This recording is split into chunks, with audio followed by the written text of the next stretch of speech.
All right, part 3 of week 3, and this is the end. I promise that these videos are not an hour each, they're about half an hour each. And so, just to kind of finish up, talking again about the topics that you will have to read for next week is they are the chapters 3 and 6 of Hatch and Heartline, and they talk more about the use of data to drive interventions because, again, you need to be very intentional. You need to make sure that data becomes your friend. You have many districts have systems already in place to find data. It's not like you have to go digging for it. Usually you can ask somebody in your district as a data person. You want to find out from them what's the easiest way to find attendance data, to put together reports that will tell you who are the students who are failing classes or that are in the jeopardy of not graduating, things like that. You want to make sure that you're looking at the different kinds of data. Our student achievement, which are grades, which are GPAs, which are different things that actually test scores, things like that. Your achievement related data is going to be attendance, it's going to be behavior, it's going to be anything that can maybe be a barrier for a student. And then your standards and competency related data, that's going to be when you do your evaluations of your lessons. Your standards and competency data is going to show what students actually could show their skills, knowledge, and their attitudes for the lessons that you did. So there's a lot more information in the chapters about the use of data in chapter 3. So you want to make sure and look at that. These are some questions that when you're determining your school counseling curriculum and interventions, you want to make sure that you're using data. And these are ways, that you can assess. What are some ways that school can assess whether students are mastering their soft skills, executive functioning skills? How can you tell besides just your grades and your attendance and your behavior?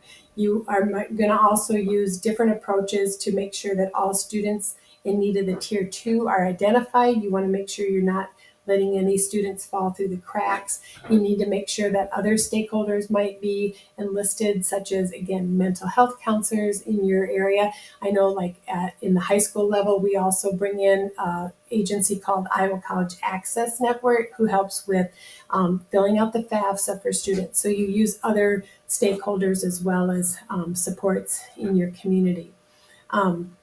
How does if you use a referral form, how does that reduce random acts of referrals opposed to referrals that you are intentionally looking for those kids? And then it also talks about having a menu of services support that can make sure that enhance your current practice as a school counselor. And we're going to look at an example of a services menu of services support that you should all be looking at possibly having for your school. And then again, what curricular does your school or district currently use? How can you find additional school counseling curriculum, making sure that it's evidence-based? So chapter 6 of Hatch and Heartline, they talk about sample menu of student services. And so these are under Tier 1, Tier 2, and Tier 3. These are all the different things that you might have already in place that you can look at and share with your parents, with your staff, with your administrators. Again, Tier 1 is services that all students get. They automatically receive because they are students at your school.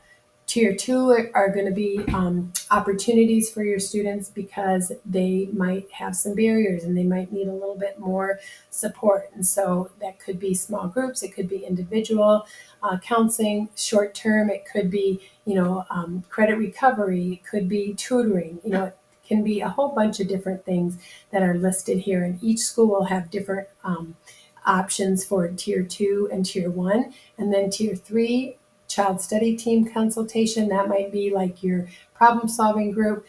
You might have some, Section 504, IEPs, different things like that. That's under Tier 3 services. So this is something that you want to maybe look at developing for your school counseling program. And then there's also the surveys in Spanish for under chapter 6.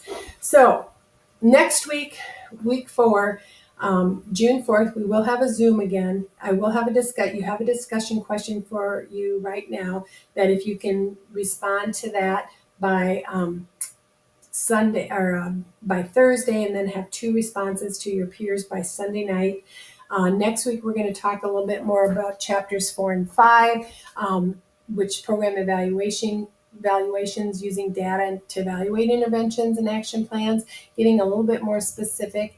And then next week, we're also going to talk about the interactive report card summary and performance profiles assignment that everyone will have to do.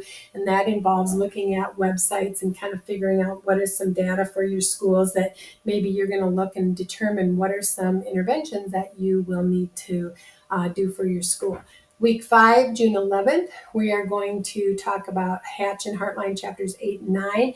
Those interactive report card summary performance profiles will be due that week.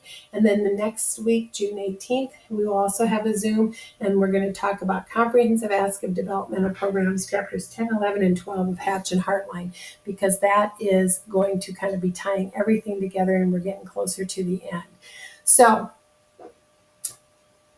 there was a lot of information shared today, a lot of talking about the different tiers of support for students, about your school counseling program, making sure that it's evidence-based.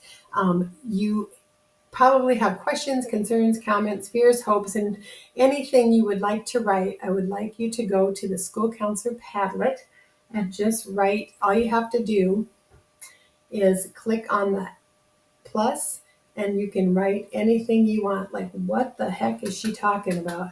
Heck is RTI or something in that order. You can write, and then you just publish it. And you can comment on it. You can put it under questions. You can put it under comments. If you're confused about anything, if you have concerns or fears or hopes, the Padlet is a great resource for you to use with your students to get people. You can do it where students have to put down their name, but you can also put it where you just have, can share anything anonymously. So this is just a really good way to really kind of do a check-in with students, like where are you at right now with what we shared. I know we shared a lot of information, and the videos aren't always as exciting as being able to stop and take some questions and have some discussions. So please just write anything, and I'll look at that and check that out. And then next week when we have our Zoom, we can talk about anything, especially if there's students that have similar ideas and questions. So I hope all of you have had a good week, and we will see you later.